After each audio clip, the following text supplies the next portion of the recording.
Merci d'écouter la radio nationale du Mali. Il est 13h à Bamako, 14h à Abuja au Nigeria.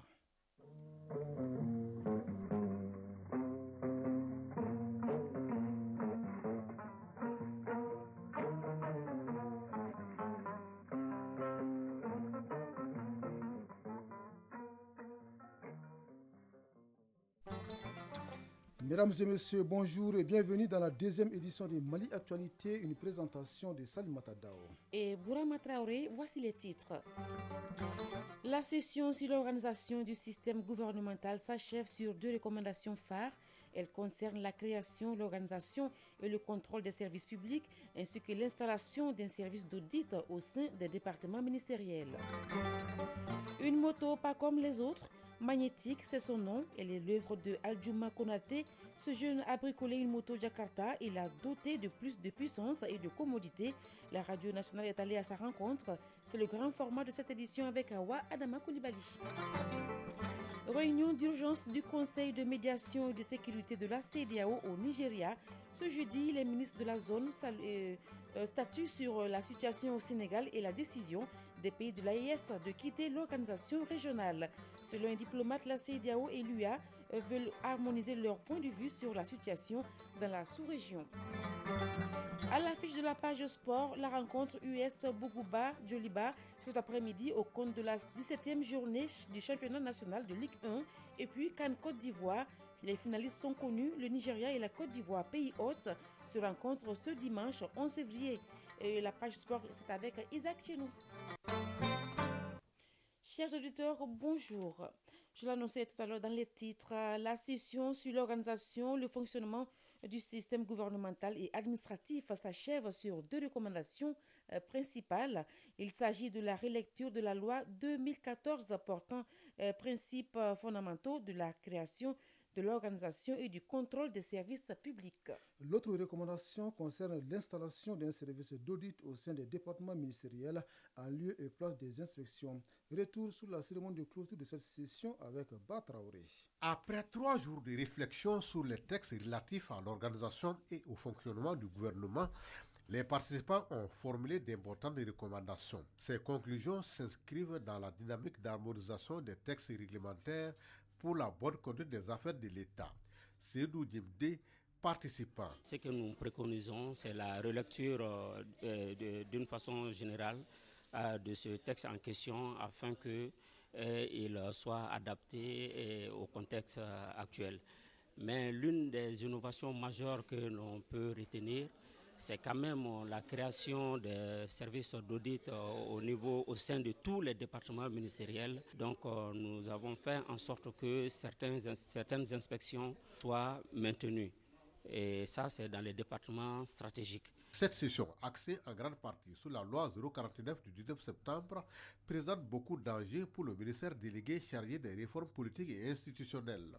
Fatoumata Sekou Diko, ministre délégué auprès du Premier ministre, chargé des réformes politiques et institutionnelles. Cet atelier de réflexion s'inscrit dans la continuité de la mise en œuvre de la volonté des Maliens exprimée lors des Assises nationales de la refondation en faveur de la promotion d'une gouvernance politique et institutionnelle vertueuse et redevable. Je note que la dynamique des travaux de réflexion a intégré surtout l'équation rationalisation des moyens et efficience du gouvernement et son administration. En cela, et dans le principe, les conclusions de cet atelier sont conformes à la vision de refondation du Mali prônée par les Maliens et érigée en boussole de gouvernance globale. Selon le ministre délégué Fatoumata Diko, les recommandations issues de ces travaux seront des grands apports dans le cadre du processus d'aide à la prise de décision par les autorités du pays. Le nouveau commandant du théâtre Est de l'opération Maliko à la rencontre des autorités administratives et coutumières de la région de Gao. Par cette visite, le colonel-major Daouda Traoré veut prendre conseil auprès de ces autorités et demander leur appui pour la réussite de la mission de sécurisation des populations et de leurs biens au niveau de la région. De Gao, une correspondance de Aliou Idrissa Maïga.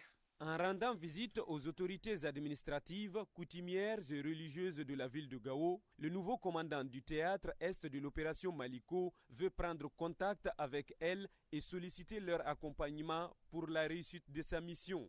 Colonel-major Daouda Traoré, commandant du théâtre Est de l'opération Maliko. On est là pour sécuriser cette population et c'est bien. C'est pourquoi nous demandons à cette population la bonne collaboration. Une collaboration sans laquelle nous ne pourrons pas atteindre nos objectifs. Sans cohésion entre les différentes communautés, je pense qu'il sera très difficile de travailler. C'est pourquoi nous prenons aussi cette cohésion tant souhaitée par les autorités. Cette visite de courtoisie a conduit d'abord le colonel-major Daouda Traoré et sa délégation chez le gouverneur de la région de Gao avant de rendre visite à Gao Al-Keido au cadre de concertation des notables de Gao, à l'imam de la grande mosquée Koweït Oumar Al-Mahadi Meiga et aux responsables des églises catholiques et protestantes de Gao. Général de brigade Moussa Traoré, gouverneur de la région de Gao. Je lui ai fait savoir les préoccupations sécuritaires de la population qu'il doit prendre en compte par rapport aux axes routiers et par rapport à certaines de nos agglomérations. Je lui ai aussi conseillé de consolider les acquis de son prédécesseur, d'innover et surtout de maintenir la cohésion entre les différentes composantes des forces de défense et de sécurité et de maintenir la cohésion au niveau même de son staff aussi. À Gao, les autorités administratives, coutumières et religieuses ont exprimé au nouveau Comthéâtre leur disponibilité d'accompagner les FAMA dans leur mission de sécurisation des personnes et de leurs biens. Gao, Aliou Idrissa Maïga et Al-Hassan Ahmadou pour le RTM. Sur la scène internationale, au Nigeria, le Conseil de médiation et de sécurité de la CEDEAO au niveau ministériel s'est réuni ce jeudi en urgence à Abuja. Au menu, la situation au Sénégal et la décision des pays de l'AES de quitter l'organisation régionale. Le commissaire à la paix et à la sécurité de l'Union africaine doit participer à la rencontre de ce jeudi. Selon un diplomate, la CEDEAO et l'UA veulent harmoniser leur point de vue sur la situation dans la sous-région. Des propositions seront faites au chef d'État de l'institution régionale qui devra se réunir sur les dossiers à Addis Abeba en marge du prochain sommet de l'Union africaine. Au Sénégal, 13 candidats d'opposition protestent contre le report de la présidentielle du 25 février 2024. Ils sont réunis dans un collectif pour dénoncer ce qu'ils appellent un coup d'État constitutionnel du président sortant Macky Sall qui veut garder le pouvoir au-delà du 2 avril prochain, date à laquelle il devrait le céder à son successeur. Les candidats d'opposition étaient réunis hier pour faire connaître leur combat et très tentés de mobiliser au Sénégal et à l'international. Des discussions sont en cours pour organiser des grèves et opérations ville morte. Plusieurs candidats prévoient aussi de continuer à faire campagne malgré le report du scrutin. Au Tchad, les enseignants du primaire et du secondaire prolongent d'1 mois la suspension de leur mouvement de grève. Une décision prise hier qui fait suite à des propositions du gouvernement de transition. Il compte ainsi donner un délai aux autorités pour qu'elles répondent à leurs exigences financières. Dans l'immédiat, le gouvernement a accepté de payer aux enseignants qui ne l'ont pas encore perçu une prime de craie équivalente à 370 000 € dès cette semaine et même que pour les primes de documentation et le 13e mois. Autre échéance pécuniaire, le gouvernement doit 9 millions d'euros d'arriérés à quelques 3 000 nouveaux enseignants. Il s'est engagé à les payer en 3 tranches à partir de la fin de ce mois. En Éthiopie, les députés approuvent la nomination au poste de vice-premier ministre du chef des services éthiopiens de renseignement, Temesgen Tirune. Les députés ont également approuvé la nomination de l'ex-ambassadeur d'Éthiopie aux Nations Unies, Taye Aske Selassie, au poste de ministre des Affaires étrangères. Le chef du haut-commissaire des Nations Unies pour les réfugiés, Filippo Grandi, entame une visite au Soudan. Il a rencontré des familles touchées par le conflit qui ravage le pays. Près de 8 millions de personnes ont été déracinées de leur communauté, tant à l'intérieur des frontières soudanaises qu'au-delà, cherchant ainsi refuge dans les pays voisins tels que le Tchad, le Soudan du Sud, l'Égypte et la République centrafricaine. En RDC, le combat s'intensifie entre l'armée congolaise et le groupe armé M23.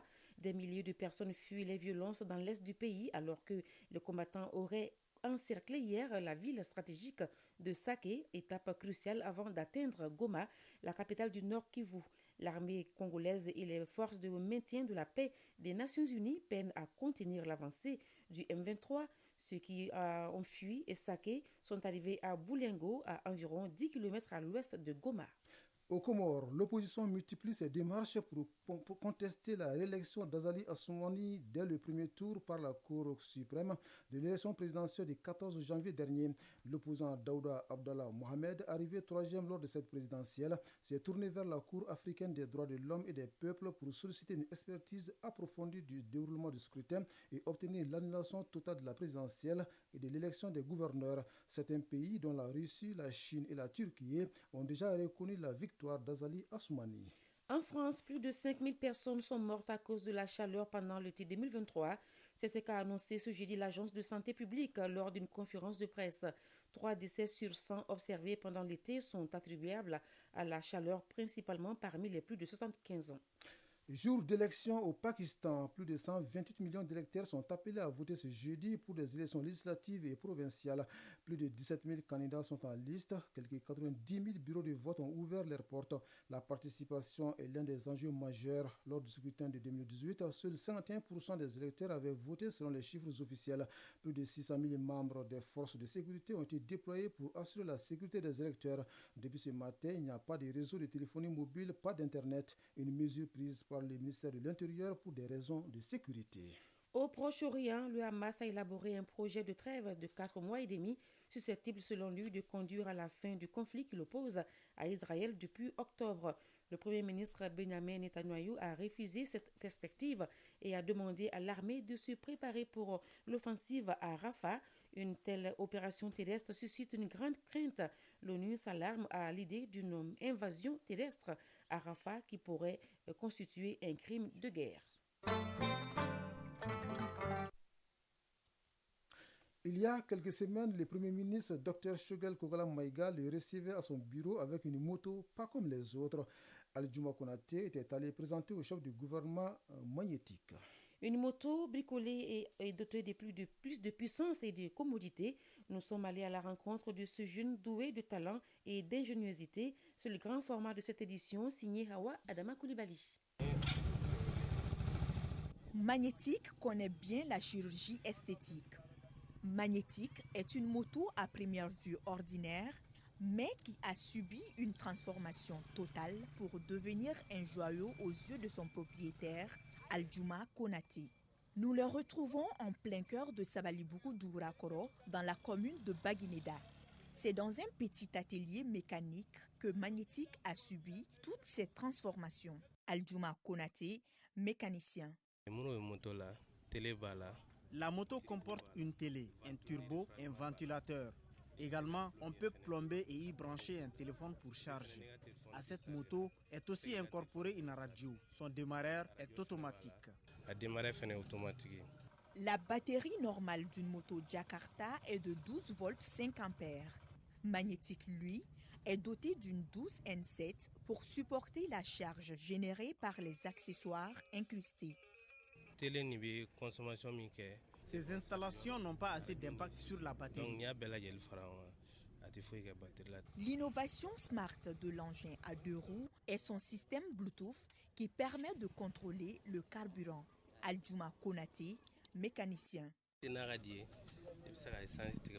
On peut contrôler l'essence à partir du téléphone. Il suffit d'activer et de désactiver le Bluetooth.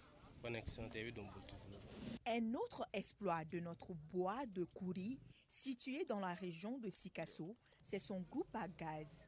Une innovation qui est à la fois efficace, économique et surtout d'une utilité publique.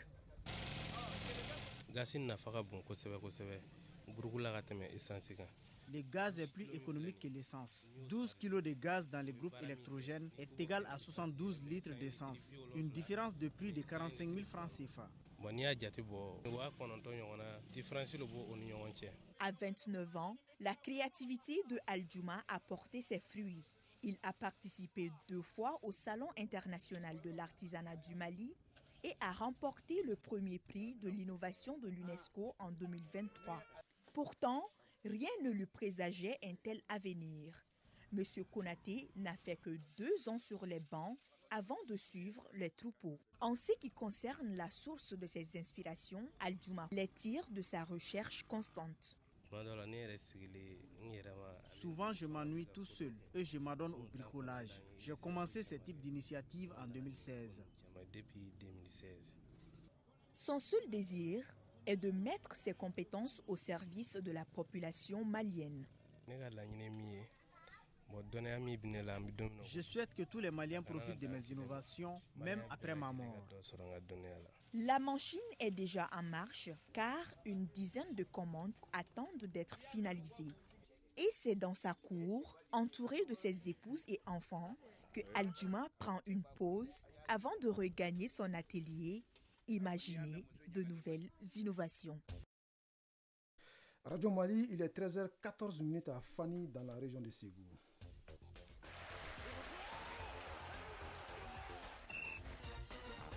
Nous allons à présent parler sport. Football, championnat national de Ligue 1, la 17e journée commence cet après-midi. La rencontre US Bougouba-Djoliba sera à l'honneur. CAN 2023, on connaît l'affiche de la finale de la 34e édition à l'issue des demi-finales jouées hier. Il s'agit du Nigeria et de la Côte d'Ivoire. La synthèse de l'actualité sportive porte la signature de Isaac Tchenou. Le dernier bouquet de la CAN opposera le Nigeria au pays hôte, la Côte d'Ivoire, dimanche au stade Alassane Ouattara de Bimpe à Abidjan. Hier, le Nigeria a dominé l'Afrique du Sud dans le tir au but 4-2, 1-1 à l'issue du temps réglementaire, tandis que la Côte d'Ivoire a pris le dessus sur la RD Congo 1-0. Dimanche prochain, Super Eagles et Éléphants se retrouveront donc pour la deuxième fois dans la compétition cette année. La dernière fois, c'était le 18 janvier dernier, lors de la deuxième journée dans le groupe A. Le Nigeria s'imposait 1-0 grâce à un penalty de Williams Trost Ekong, mettant ainsi la Côte d'Ivoire en difficulté de qualification. La suite, on la connaît. Depuis, les deux équipes ont passé 1-1 les obstacles de leurs différents adversaires au second tour pour se hisser dans cette finale. Et ce serait, sans nul doute, un grand sommet. Le Nigeria court derrière un 4e titre africain depuis 2013, tandis que la Côte d'Ivoire compte bien rattraper son adversaire au palmarès de victoire en CAN, soit 3 titres. Les éléphants comptent 2 sacres et le dernier remonte à 2015 en Guinée équatoriale. Tous les regards sont donc tournés vers dimanche 11 février et le stade Alassane Ouattara de Bimpe pour ce qui s'annonce comme une finale de feu. L'Afrique sera donc au rendez-vous de ce bouquet final de premier rang. La finale des vaincus se jouera samedi entre l'Afrique du Sud et la RD Congo. Comme la CAN, la Coupe d'Asie des Nations a aussi livré ses finalistes. Il s'agit du Qatar et de la Jordanie. Le Qatar a battu l'Iran 3-2 ce mercredi et se hisse donc en finale de la Coupe d'Asie des Nations. Les Qatariens affronteront donc la Jordanie qui s'est qualifiée mardi contre la Corée du Sud, battue 2-0. Sur le plan national, l'actualité est marquée par le championnat national de Ligue 1 qui démarre cet après-midi sa 17e journée. Sur le terrain de l'ASB, l'US Bougouba affrontera le Djoliba. Demain, vendredi, 5 rencontres seront au programme. D'abord sur le terrain du Samuel de Bako, ATS de Koro jouera contre l'USFAS. Sur le terrain de Djoliba, Benga en découdra avec l'US Bougouni. Sur le terrain de l'ASB, Lasco rencontrera l'AS Real. À Ségou, au stade Amarindao, l'AS Bakaridjan accueillera l'AS Police. Et sur le terrain de l'AS Real, ici à Bako, Black Star aura affaire à Afrique Football Elite. Suite fin samedi. Cette page sportive met un terme à cette édition. À la mise en ligne, Sekou Traoré, aux manettes Bintou Traoré, devant ses micros, Salimata Dao. Et Bourama Traoré, restez connectés sur votre radio nationale. Les informations continuent tout à l'heure. La lecture des avis et communiqués avec Fatim Dambélé. Merci et bon après-midi.